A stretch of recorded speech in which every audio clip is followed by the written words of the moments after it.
માણસની આઈડેન્ટિટી પ્રમાણે શું એમની સિગ્નેચર અલગ હોવી જોઈએ? સિગ્નેચર દરેકની આઈડેન્ટિટી પ્રમાણે અલગ હોવી જોઈએ. બટ ફોર એક્ઝામ્પલ એવી ટાઈપની સિગ્નેચર ના હોય તો નોર્મલી સિગ્નેચર જલ્દી કોઈ ચેન્જ નથી કરતું. જ્યારે તમે સ્ટુડન્ટ છો ત્યારે તમારી સિગ્નેચર સ્ટુડન્ટ્સ પ્રમાણે હોઈ શકે છે.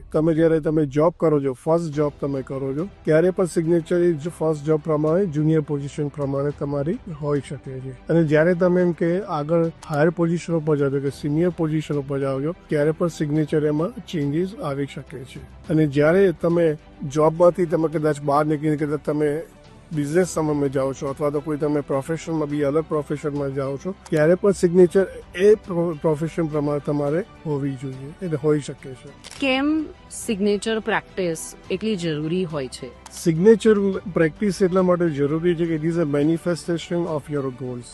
સો વન હેઝ ટુ પ્રેક્ટિસ અને એટલીસ્ટ 15 to 20 ટાઈમ્સ એને પ્રેક્ટિસ કરવી જરૂરી છે, જેથી તમે તમારા એચિવેબલ ગોલ્સ તમે એચીવ ઇઝીલી કરી શકો છો.